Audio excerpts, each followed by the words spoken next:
Hi guys, Stem Cell here. So I want to do a video on California crime. Governor uh, Newsom, I almost said it the wrong way. He says he's gonna crack down on crime now. That they don't need the feds to come in. And yeah, I'll just show you.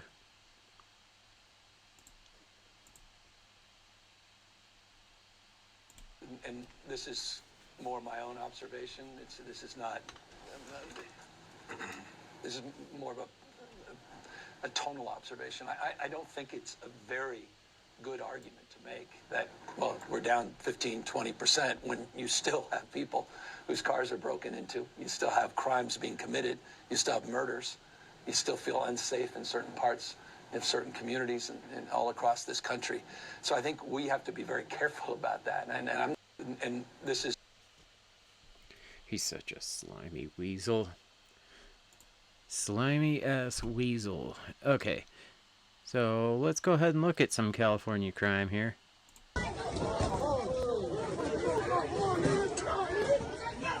Holy crap.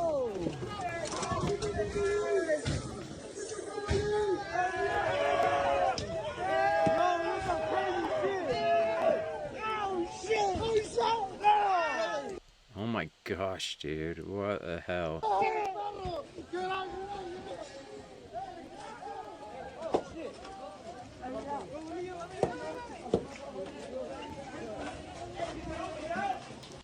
Nobody's stopping them. No cops are coming. And they probably won't come.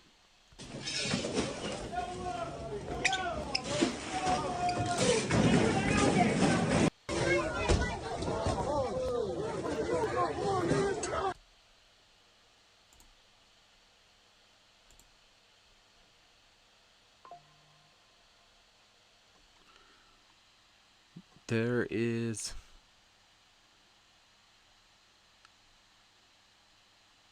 Yeah, it looks real safe, right? Okay, so... Good morning. Chad Bianco, Riverside County Sheriff. I wanna show you this video. This guy, actually, I think he's been running for governor. And if I was in California, I'd actually vote for him. We're here today because California public safety is in crisis. Crime is steadily on the rise, and our public safety policy is one of the worst, if not the worst, in the nation. Absolutely. I want to make this clear, and I want there to be no mistake in what I am saying. This is not by accident. The driving force in our crisis is a radical, progressive agenda fraudulently called criminal justice reform. This is nothing short of a sick and twisted social experiment where law enforcement is the bad guy and criminals are somehow victims of society and not responsible for their actions, their crimes, or accountable to their countless victims. This agenda began with the passage of AB 109, the so-called Public Safety Realignment Act. State government failed to take responsibility for prison overcrowding or their failure to build more prisons, and instead forced county jails to house state inmates while simultaneously releasing thousands of felons early.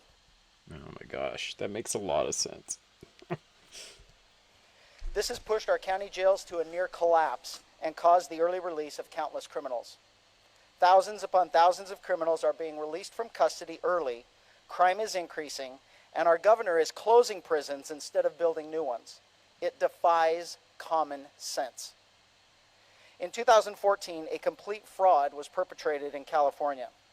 The so-called Safe Streets and Safe Schools Initiative, Prop 47, changed many felonies to misdemeanors, basically legalized drug use, and increased the amount of petty theft to nearly $1,000. So,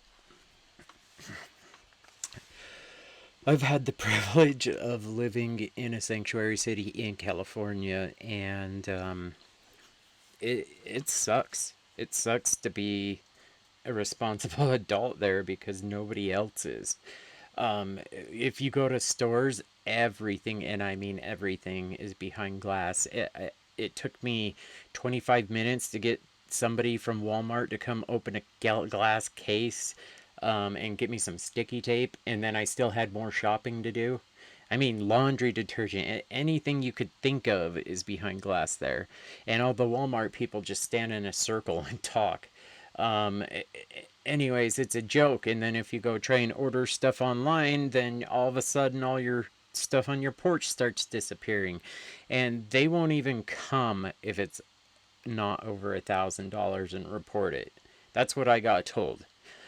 So it's a joke out there, and it's gotta change. And I mean, I know Newscum is saying that they're changing things, but I think he's gonna say that he's gonna change things, and then nothing will happen. In 2016, another lie was perpetrated on voters with the naming and wording of Prop 57, tricking voters into approving the release of thousands of violent criminals onto our streets and neighborhoods. This is how the Democrats get in, and this is how they trick people: is they'll put something on the voter ballot, and it will sound like it's something good, like, independent voter commission or something like that. But then it's not good, and it's completely not what you thought it would be. And people will vote it for it and not even look at the props, not know what they are, and this is how they're getting away with it. This is why we are here. Everyone knows Prop 47 and 57 are disasters, and yet Governor Newsom adamantly touts it as a success, and lawmakers continue to refuse to fix their mistake and the problems that they have created. When once crimes are no longer crimes, it allows Governor Newsom and Attorney General Bonta to cite completely flawed data points to support their That's the thing. They say crime is down, but when you don't even go to a crime that's $1,000 or less, of course it's down.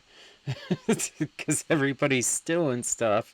I mean, you could steal a lot of stuff that's $1,000, and to be honest with you, it doesn't even matter. Like, if it's over 1,000, people just steal anything. Well, some of the stores tried doing out there is they would mark things up to like 1,001, and then when you would buy it, you would get like a $950 discount or some instant discount. And it's kind of a hack, but I don't think it works too well, to be honest with you. failures. Californians are now suffering the consequences of a failed social agenda.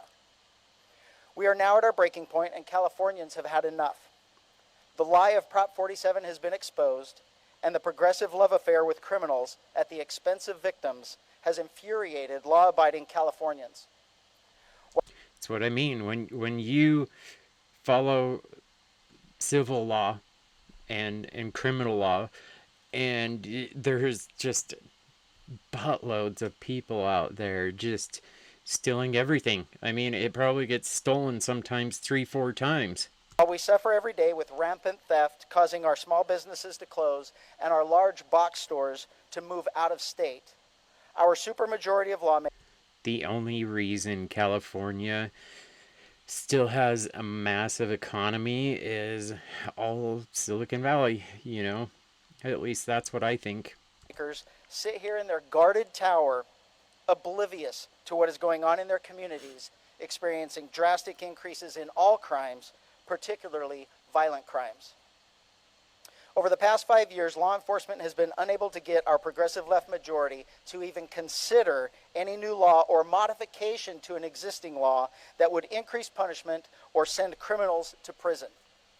Reality has gone completely upside down, to the point our governor, our lawmakers, and our attorney general refuse to prosecute criminals, to include those criminals committing crimes with guns, and instead have dedicated their efforts to disarm and remove constitutional protections of self-defense from law-abiding Californians. We are in a very important election year, and the political silliness is surfacing all around us. The same supermajority who refused any sort of tough-on-crime laws for the past several years are up for re-election. They are now claiming they are going to address our public safety crisis with new laws cracking down on crime. Right, bullshit. The problem is every one of their bills are disingenuous and hollow. For instance, one bill claims to address theft by lowering the felony limit back to $400. Upon examination of the bill, you will find that it gives these career criminals 3 more chances to steal and be convicted before they are sentenced to prison. That is a minimum of 3 more victims. We cannot turn on the news, read the newspaper, go to the grocery store, or open our businesses without being slapped in the face of reality that criminals have been emboldened. I mean, think about if you have a business in LA and you buy $500,000 worth of product down there, and then just one day you walk in and it's all gone. I mean, I saw a video recently of a SUV backing up into a jewelry store in the middle of the day, and they took everything out of there. By a lenient system that holds no consequence for criminal behavior. Instead of addressing the obvious, tone-deaf Governor Newscom attacks a Target employee for not stopping a criminal from fleeing the store instead of taking an honest look at the failed social experiment that he himself leads that allowed that theft to occur. It is time we wake up and hold our politicians accountable for what their bills, laws, and policies have caused. It is time to return to a common sense approach to crime, realizing and admitting that there are evil people who refuse to conform to a civilized society and instead choose to victimize the rest of us by stealing our property, robbing our stores, flooding our streets with drugs, including fentanyl, breaking into our homes, murdering our children, and giving the middle finger to our justice system. Yep. Californians deserve better. I am proud to support lawmakers like Bill Asaley and several others who acknowledge that criminals are responsible for their actions and they need to be held accountable. Thank you.